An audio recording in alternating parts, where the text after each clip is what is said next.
Hello, welcome to my podcast, Conversations with David. I'm your host, David Owasi. And on this podcast, we're talking to accomplished professionals and entrepreneurs across the country. Now, I am here with my good friend, Laura Bernhard. She's someone who I have just known over the last couple months. Why don't you introduce yourself, Laura? Well, David, thank you so much for having me on your podcast. I'm super excited to be here. So a little recap about myself. I actually have a 9-to-5 job. I do inbound marketing. So that's all about content creation, email marketing, blogging, things like that. And on the side, I'm also an entrepreneur. I have clients in marketing and when I help them with their inbound marketing. And then I also have a podcast, the No Formula podcast. And I think that's how we connected. We were like, oh my gosh, we both have a podcast. That is correct. Yeah. Yes, thanks, Laura, for the introduction. And I'm super pumped about our chat because a lot of the things we're going to talk about today is really relevant to me personally. So a little selfish interest for me. And also, I'm pretty confident that, you would be applicable to entrepreneurs and business owners who will be listening to us.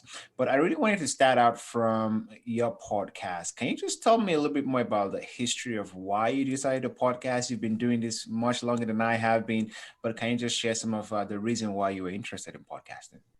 Yeah, so actually it's a very selfish story as well. That's how I got into it. So 2 years ago now, because we're in 2020, I was doing a lot of networking. And that was when it was back in person. So it was a lot of fun. And I was meeting a lot of entrepreneurs. And at that point, I already knew I wanted to be an entrepreneur. But after meeting so many different people in so many different industries, it just got me so passionate about it. I just wanted to know more about people's stories. So fast forward a year, I really wanted to start on projects. That's something I like to do. I like to be busy. And I don't remember who it was, but people kept talking about podcasts. It was like the new thing because I started this a little over a year ago, almost a year and a half ago. And I said, well, I can't really just message entrepreneurs now and say, hey, tell me about your business, because entrepreneurs are very busy. So I said, if I have a platform where I can learn from them, but also help them share their message, that's a win-win. So I started the podcast. And that's my selfish way of creating a platform for myself.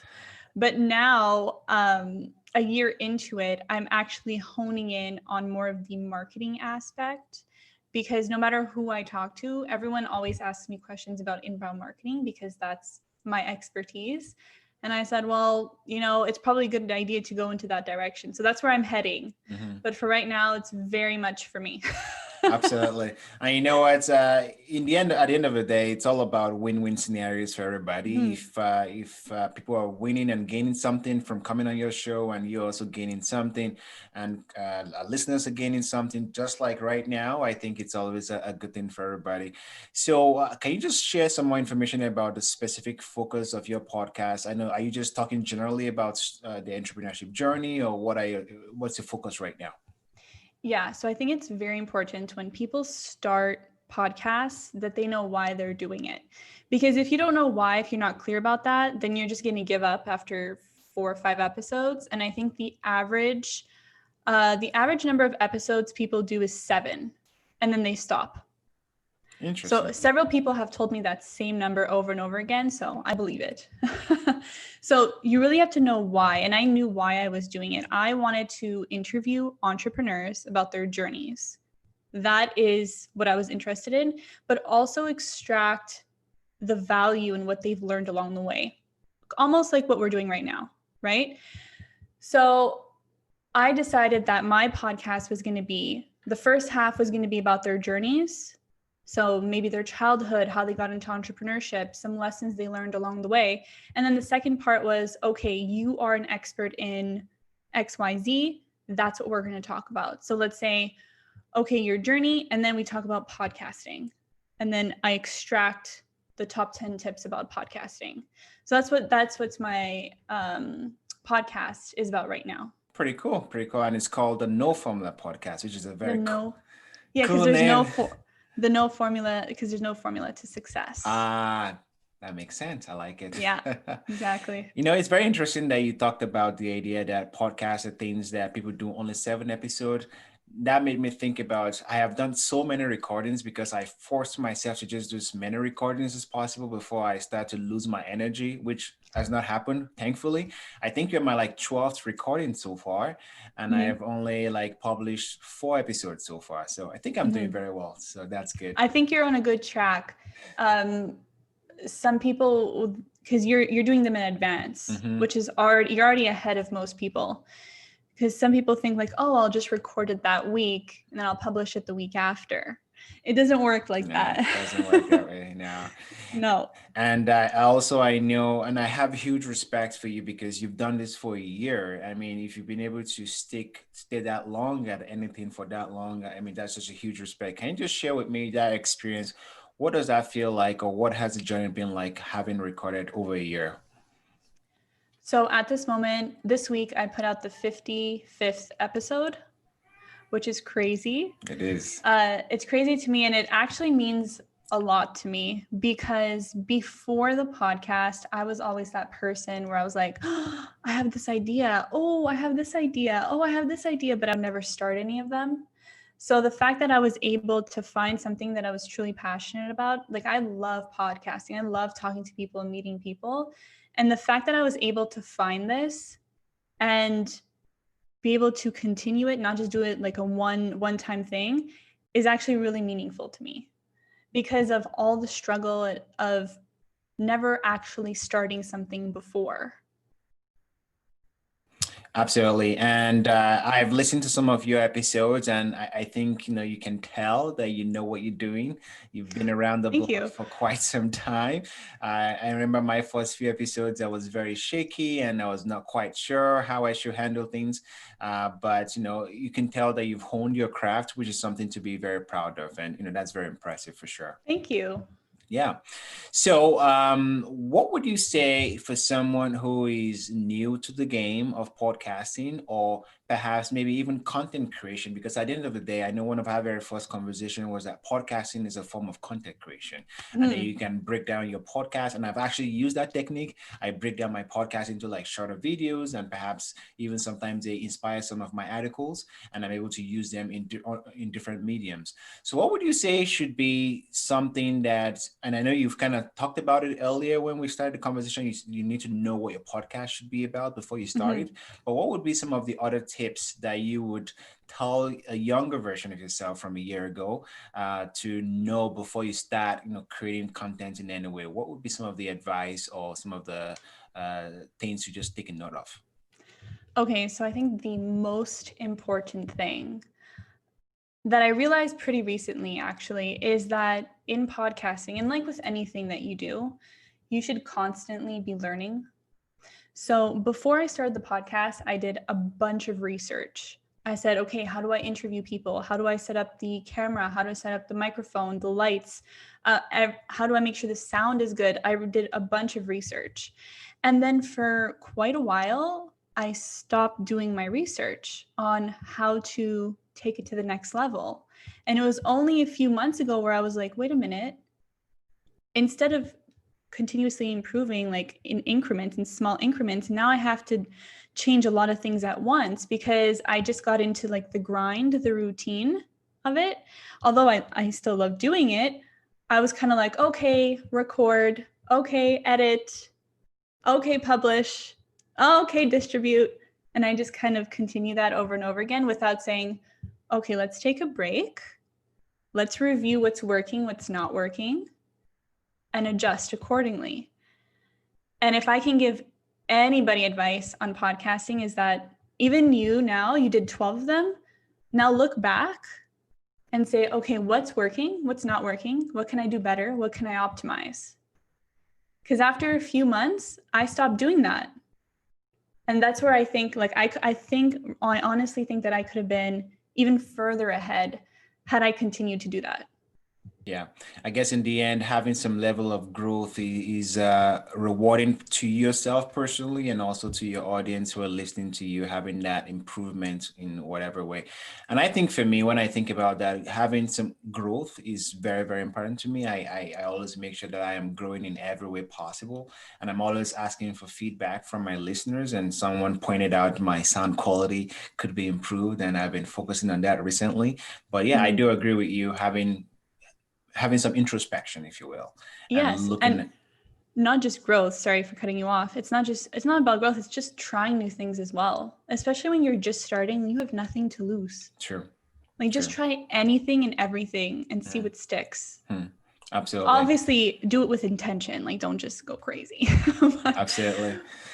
I definitely agree with you, Laura. Now, one of, I guess, your expertise, which is really what I'm super excited about our chat today, is all about marketing. And Mhm. I've been thinking about marketing more and more as I've been doing my podcasting and trying to reach more and more audience. How would you say an entrepreneur should approach marketing? A lot of entrepreneurs focus on their products. I just need to crank out the best product or the best content I can, whether it's my video, whether it's my blog or whatever. Why should Mhm. entrepreneurs really think hard about marketing? That's a great question because there are a lot of entrepreneurs that leave marketing for the last part. Like I was talking to somebody who was asking me for advice on how to promote their software. Hmm. And he was so dedicated to getting the software to be perfect. And I told him, I'm like, get it out there, get feedback and adjust, right? But the biggest reason that marketing is super important for entrepreneurs is that now more than ever, there is so much competition in every single industry. Services are looking like, products are looking very similar. How are you going to stand out? And by marketing, I'm also thinking of branding. A very big component for entrepreneurs is to help yourself stand out. A brand can do that for you. So if you're a coach, for example, if you scroll on Instagram for about 2 seconds, every single person is a coach, some kind of coach, right? How are they standing out? How are they all being able to be successful? How is that possible? It's because of their marketing, it's because of their either their content strategy, their brand, because all that is building trust with their potential audience. And that is why marketing is super important for entrepreneurs. Absolutely. I definitely agree with you. I just myself, just in the last couple of weeks of starting my podcast, I've started to consciously find all of the competition, if you will. And the more and more as I try to push more stuff, the more and more it feels almost very overwhelming because there's so much stuff out there similar to what I do. And I guess Mhm. in the end, what makes me different is what do I bring to the table that other people are not bringing to the table. But for you, Laura, if you were having an entrepreneur as a client, for example, what would be like your first step? Say they didn't have any understanding about branding, like they're just like super into their software or whatever product it is they're obsessed about, which is a good thing, I guess. But what Mhm. would your first step be to walk when you're working with someone who is new to the whole game of marketing? Well, at that point, I would, if they're coming to me with that mentality, I would probably make sure that their product or service is validated. So making sure that people actually want it, because especially when you have a service based, when you're a service based entrepreneur, so you're offering a service, um, there's nothing tangible to work with. So you have to make sure that you know your target audience very, very well. That's the first part of marketing. It's before you start promoting yourself. You have a service, you have a product, but who is it for? If you don't know who it's for, then something's wrong. Something's not validated right there. So that's definitely the very first step.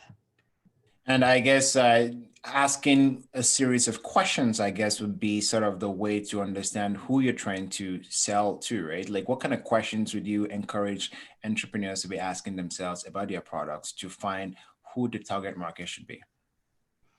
depends on what service or product they're offering for sure, because normally when let's say you're selling a notebook, well, chances are you're targeting students, right? So then you would hone in on that.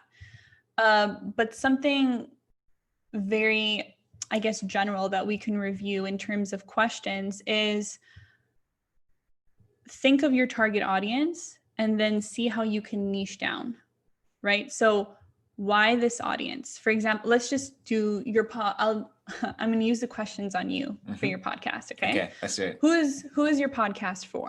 Primarily entrepreneurs, and then secondary, I would say career professionals.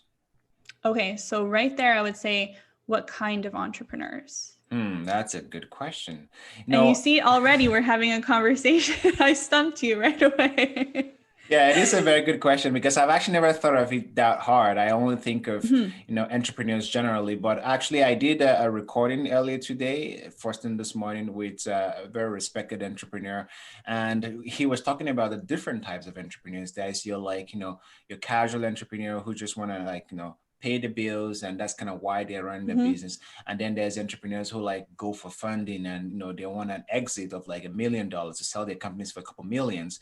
And then there's the big entrepreneurs who want change the world, like the Microsoft, the Bill Gates, and the Apple. So they're all types of entrepreneurs. I think my primary target will be the first set, which is guys who are just maybe in their first or second year of business, or their first or second business, and they're not trying to change the world or anything, but they just want to make money, have a good life, and just, I think they're called lifestyle entrepreneurs. They want to use their business to support their lifestyle.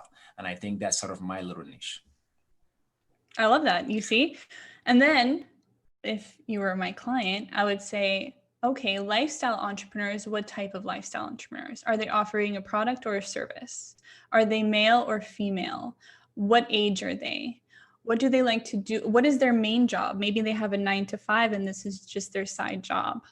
So it's really honing in on your niche. That's super important, because for my podcast, that's what I have to do.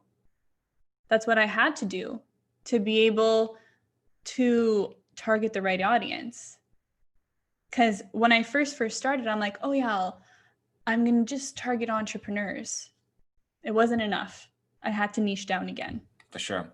And you know what? Subconsciously, now that you've asked me those questions in my head, I've sort of broke it down and niched it. So thanks for that. I'm glad we had this conversation.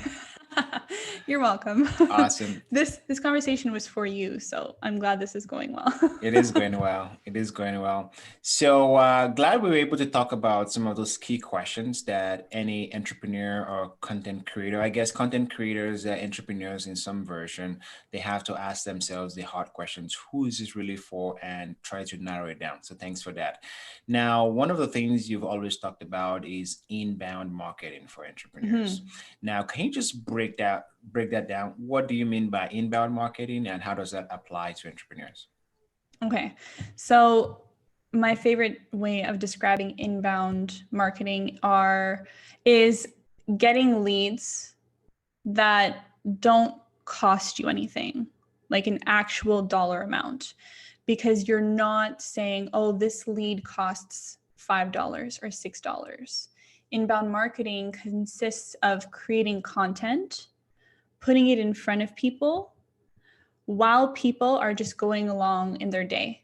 So it's non-disruptive, right? So if you're on social media and you see a post for the No Formula podcast, it's non-disruptive.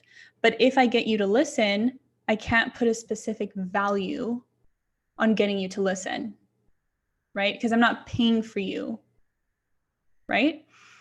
So that's inbound marketing. And it consists of, like I was saying before, blogging, email marketing, social media. So all the things that a lot of people are taking more and more notice of, especially social media. Entrepreneurs are obsessed with social media because it's an easier way to attract their audience. Yeah. Perfect. Thanks for that. So how should entrepreneurs then think about inbound marketing for their products? Like, what would be the strategy? How do you utilize these to push your message, whatever it is, or your product or your service? How can we start thinking about that? So a very open-ended question, very different for every entrepreneur. Okay. But if I can narrow it down, it would be first, you have to identify how much time you have to create these resources. Because just like with a podcast, if you're not planning on doing it for more than 7 episodes, then there's no point. If you think you're going to write one blog and then suddenly you're going to have so many leads, they're just going to come crawling to you, it's not going to work, right? Sure. So I think the biggest mistake people make actually with inbound marketing is that they don't dedicate enough time to it. They want to do it. They're like, oh yeah, I'm gonna dedicate my at least one blog a week, but then they never put it in their schedule. Big mistake. Yeah, exactly. We've all been there, right? So I think the first thing you have to think of is how much time you have. If you only have a few minutes a day, that's okay. You can still go on LinkedIn. You can talk to your target audience. You can add them. You can still connect. It's still an outreach, still helping you, but you have to know how much time you have, and then you have to commit to it, and you have to be consistent. So how do you define success then? So how do you say, well, I've done a good job of having my marketing set up, or what would failure be like? And I know, again, it's different for every business, but based on your experience, how should you think about success or measuring success? Measuring success of an inbound marketing piece also depends on what you're working on. So let's say your podcast. Your podcast can have 1 million listens, right? That's a pretty good metric, right? Yeah. But if it's getting you no customers, then it's not working. So my general answer would be, don't look at the vanity metrics. You can have 1,000 likes on your Instagram post. It doesn't mean anything. And I'll give you a really good example. On LinkedIn, I post every week about my episode for that week, right? Sometimes they get 80 likes. Sometimes they get 15 likes. Every time there are 15 likes, I always get more listens. Interesting. So when I see the likes, I really don't care. Because in the end, what I want them to do is to listen to the podcast, right? That's the conversion that I want to pay attention to. Sure. Paying attention to the right metrics and honestly not caring about the others. And that's hard to do sometimes. It is indeed. I guess it's natural I like the way you put it, vanity metrics. It's like you want to say, oh, I have 100 likes, I have whatever likes, and it makes you feel good. But at the end of the day, it's all about who is really listening to your stuff. So when I think about that, Laura, I think for myself, one of the reasons why I really started this podcast, aside from the fact that I want to connect with people and network, the goal for me was to drive traffic to my website. So I am trying to set up myself as a business coach or a business advisor based on my experience in entrepreneurship and also in professional world as a recruiter. And I feel like I can add value and help people.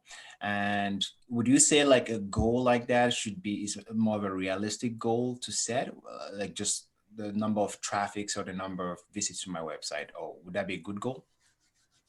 That would be a good start, because for anybody to convert on your website, which is, I'm assuming that's where you want them to convert, you need people to get to the website. Sure. Right? So although the number of listens per episode, I don't care if there are thousands or if there are hundreds, if people are asking me to be on their on their podcast, if people are asking me for my marketing services, I'm doing something right. Sure. Right? So your specific conversion is to get people to your website and convert on your website. So in that way, it's different. You're looking at it differently. I'm looking at the conversations, the opportunities I'm getting from my podcast, whereas you're looking at the number of leads converting on your website. So that's when, yes, you would have to see how many people are going from your podcast to your website or directly to a lead. And I'm sure that's going to happen, because once people see you as an expert in this industry and trust you with their business, they're going to call you and they're going to say, oh, I heard you on your podcast. I think you can help me with this. So you might even skip a step.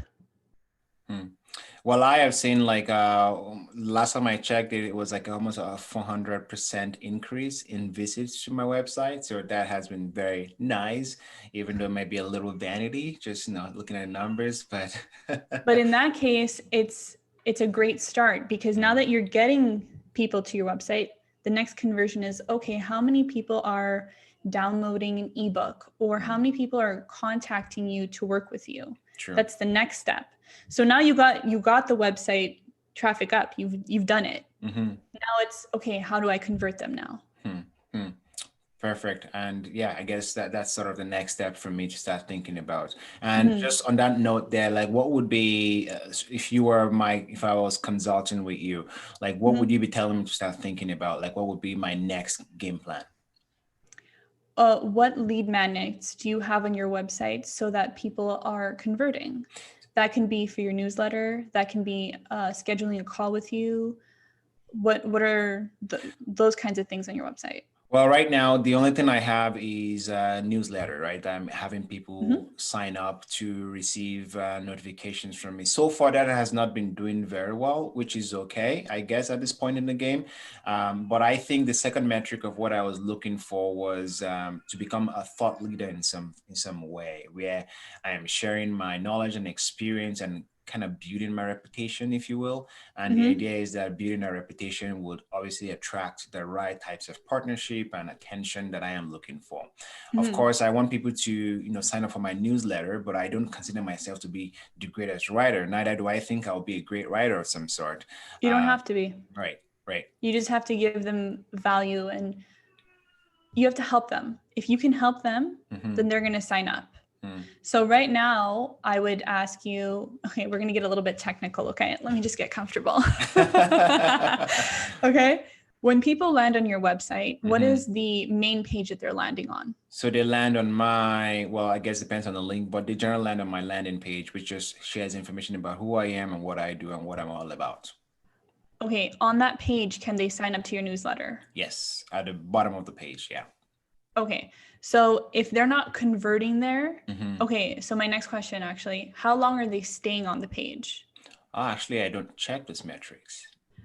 Check how long they're staying on the page, because if you have a 400% increase, that's great. But if they're only staying on your website for a second or a minute is actually pretty good. Anywhere between 1 and 2 minutes is actually not bad at all. And more than that is great. All right. But if they're only staying there for 10 seconds, maybe you should be optimizing that landing page so that they stay longer. Right. So that would be like adding new features or more information on that page to add value to them and give them a reason to stay. I don't know what that page looks like, but it can be a combination of those things. Right. It can also be how you're leading them there. If you're saying, oh, get a free car, and then they land on your page and it's not what they're expecting, they're going to be disappointed and leave. True. Right? So whatever you're telling them to do before they actually land on that page is also important. True. Well, that's a very, very amazing insight. Wow. I should hire you as a full-time consultant or something. That's awesome. We can talk after, no problem. Yes. So let's kind of leave me, because I'm being a little selfish and hogging all of your wisdom. No, it's fine. I'm glad I can help. Yes, you've been very helpful. How about for like your traditional businesses? And the reason why I ask this is I coach, franchises across the country. I coach about 12 businesses right now, and they're like your classic brick and mortar business. How should they start thinking about marketing? How should they start thinking about leveraging social media and email marketing potentially? And the reason why I ask that is the pandemic has really affected a lot of businesses in various ways. How should businesses start looking at all the things we've been discussing, marketing, online marketing, to grow their business? What are the 4 steps they should start looking at? The first step is to identify where their audience is. So if they're targeting 50-year-olds that are about to retire, probably not a good idea to be on TikTok. Maybe. It depends. Probably a better idea to have a commercial slot on a daytime show, something like that, right? It really depends on who you're targeting. And they have to figure out, okay, where are these people? How do we get to them? Maybe they're still reading magazines. Maybe they're targeting parents who are very involved in their kids' lives, and maybe they should still be on TikTok because there are a lot of those people on TikTok right now. So if they're having trouble, first of all, they have to be evaluating what they're doing now and probably do less of that because it's not working. And not to be scared to try something else. But definitely they have to try something else where their audience is. Yeah, I have like when I speak to some of the businesses I coach, they heavily rely on that in-person contact to sell their products and to build traction. But now that there's none of that anymore, being like usually online marketing would be sort of a backup, right? Oh, I've done all of my in-person contact, and then sure, let's do online marketing to kind of just make sure we cover all the ground. But now that having to fully focus on online marketing, it's been a bit of a struggle. Okay, sorry, question. Where would they normally meet these people in person? So like trade shows and like events, like for example, they would sell, like they would do like oil changes for vehicles. That's kind of like their primary business. They complete oil changes, and they'll typically be able to meet businesses that have commercial fleets at trade events, at shows where vehicles are being displayed, and vehicle lovers, automobile people who are passionate about that industry will be there, and those are like the primary group they would contact. But now none of those are existing anymore, and that is sort of the new struggle for their business. Is there a way to upsell or look at past leads that they can maybe like shake up again? Potentially, and they've been doing that, which has been pretty good for like a huge chunk of the year. But then as we are winding towards the end of the year, things are starting to like slow down, and they've been looking at me and be like, David, you're the advisor, you're the coach, so what are we gonna do now? And I'm like, okay, I guess I'm gonna have to start researching this and looking into this. I mean, it's a very good problem to solve, but I'm very curious about your take on that. Okay, because they probably had to adjust really quickly. I would think, do they have a newsletter? No, they do not. But they have contacts, right? They do. Think about a referral program. Because I'm thinking, because inbound marketing is more of a long-term strategy. Right. And if they're like nervous, they can start an inbound strategy and start collecting emails. That would be my suggestion for like selling in February, March.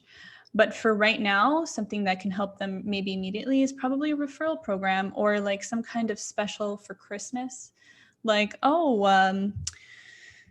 refer your friend and get $100 gift card or something like that. Right. That can help. That can stir things up. It depends on the industry. As in, like, I'm not sure how their clients would normally react to that. But it's a possibility to get things rolling. Definitely. I will keep that in my catalog on my next coaching conversations. Thank you for that.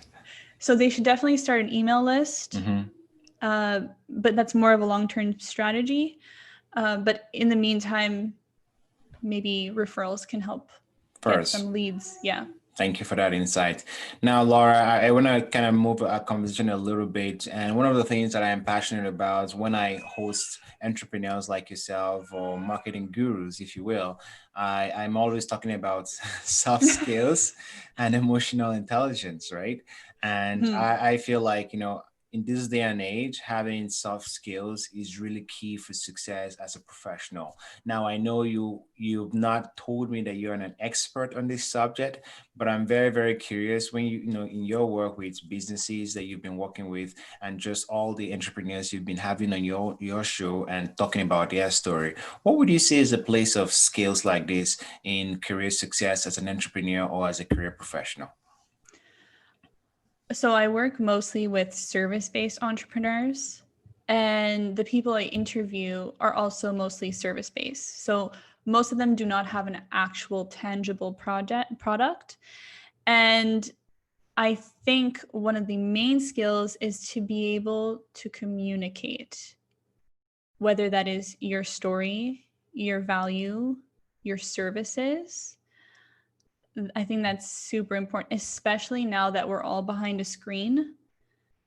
Some people listening to this are just listening to this. They're not watching this.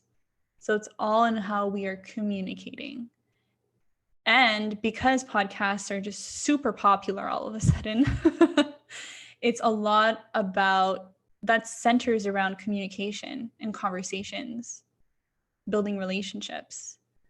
But definitely starting, the first one would be communications, and then the second one would be relationship building. Right. Right.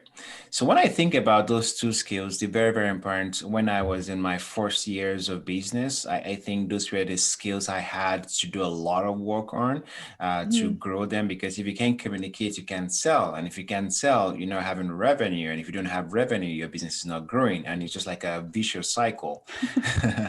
It's like a hamster running in a wheel, right? And then it's just super frustrating. So, based on your experience, and I'll provide some insight after you give your answer, but what would you say would be sort of the practical steps if I'm someone who I know that I don't have, I can't communicate even if my life depends on it, right? Like I just can't.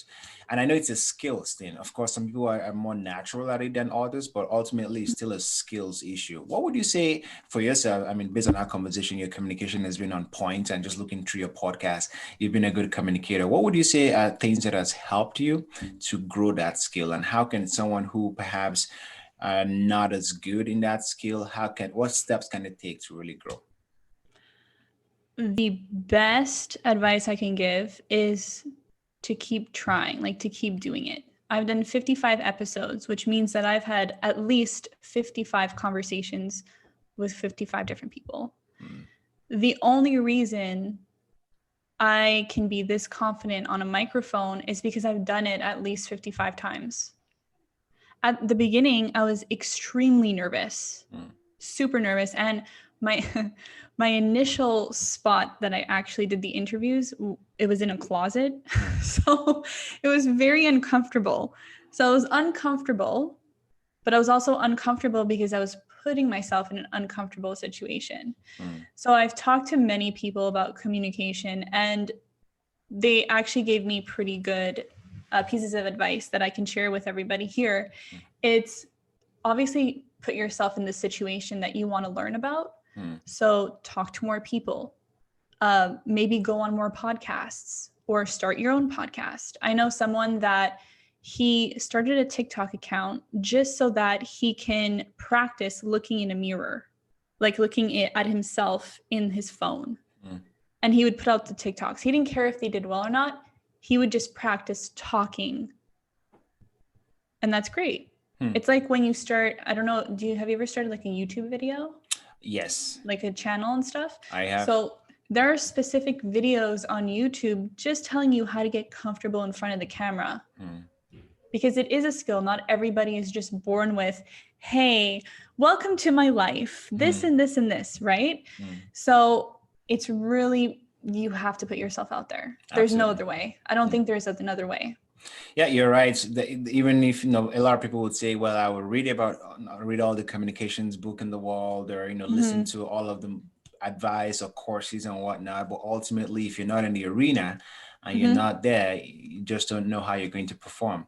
And just to add, and that was a great insight. Thank you, Laura. And just to add to that insight of, putting yourself out there, I also think about the role of awareness, self-awareness in growing any soft skills.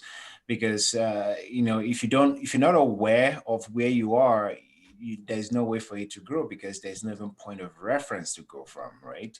So it is important to be able to understand and have that awareness of where you are, where your skills levels are. And one of the exercises I always coach people who are trying to grow this skill in is, I always tell them to pick 5 people.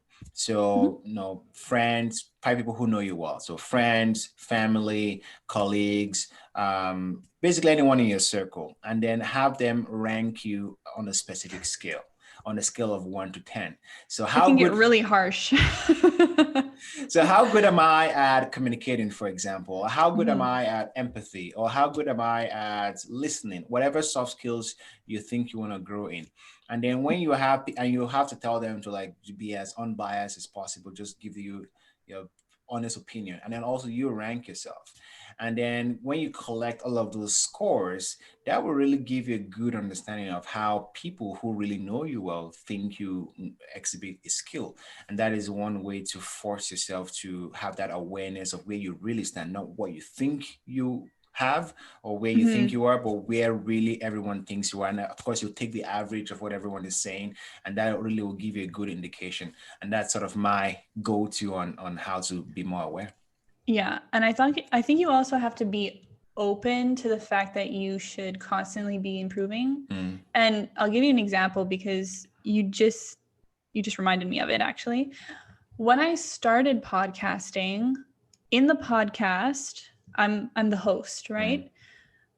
I would say maybe like other than asking the questions, I would say amazing. Oh my god, so great. Oh my god, that's such a good story. I would just say those, I guess, cheesy cheesy responses until I asked somebody about it. Had I not asked somebody about it, I would have never known that it was better for me to contribute to the conversation. So that's what you're doing, right? So you may have only done 12 interviews, but you already have that skill that I didn't have and I had to learn the hard way. Right? I didn't know that I should be contributing to the conversation with my opinion, with my perspective, with, I don't know, another story, just like what you did. mm, So what you're doing is great, but I didn't have that at mm. first. Absolutely. And that's part of, I would say, kind of the podcasting interview skills that I didn't have. Hmm. Well, it helped that I have a background in recruiting because I Mm-hmm. actually interviewed people for a living, and during my interviews, one of the ways I helped people feel comfortable and really tell me the good stuff that I really wanted to know was to share something about myself, to be a little vulnerable, to share my story and say, Mm-hmm. "Hey, I'm not perfect. I'm just like you. I have my issues and my faults like you. Let's talk through this and let's find the best way to present you to our clients to get you the job you want." And I think that's kind of reflected in my podcast. So thanks for Yeah. pointing that out. That's awesome. Yeah. So I want us to make a little bit of a pivot as we get into the sort of the final stretch. For the 5 minutes has gone by so quickly. We're just having so much fun. Yes, it's been a great time with you, Laura. Now we're in the pandemic, right? And of Mm-hmm. course, the pandemic has affected everybody worldwide, at least for most of the world. How would you say the pandemic has affected you in terms of the way you've lived your life? You live your life, the way you interact with others, the way you work. What would you say has been the biggest struggle for you so far? Uh, okay, so we're going personal. Okay, I can get into this. All right, There let's do are it. there are actually a few things. Mm, When the pandemic first hit, I didn't know what to do with myself. It was I wasn't able to adapt as quickly as other people were. So I just went full force into working on the podcast. I think I did like 20 interviews in 3 weeks. It was stupid. Because then I kind of had like a mini burnout where I was like, oh, why do I feel sick? um, so I wasn't handling it well. But before the pandemic, I was going to work. It was taking me an hour and a half to get to work and an hour and a half to get back. So because of the pandemic, I've actually saved or gained 3 hours every single day. That has what led me to work more on my podcast, work more for my clients. Like I have a separate stream of revenue because of those 3 hours that I have gained. I have also worked really, really hard to level up because I'm like, there is no pandemic that's going to hold me back. No, it's not going to be like the first 3 weeks of the pandemic. I'm going to improve myself now. Okay, I haven't started exercising yet. That's a different story. But I eat much better. I wake up earlier. I'm more productive in the day. And it took a long time. Like, it's 8 months, we're in the pandemic. So it took the whole pandemic to get here. But the pandemic has, and I'm super thankful, like knock on wood, nothing happens, but it hasn't affected my family. It hasn't affected my jobs, hasn't affected the jobs of anyone I love. So it's actually been quite nice. I don't have to travel for 3 hours a day, which is really nice. Nice.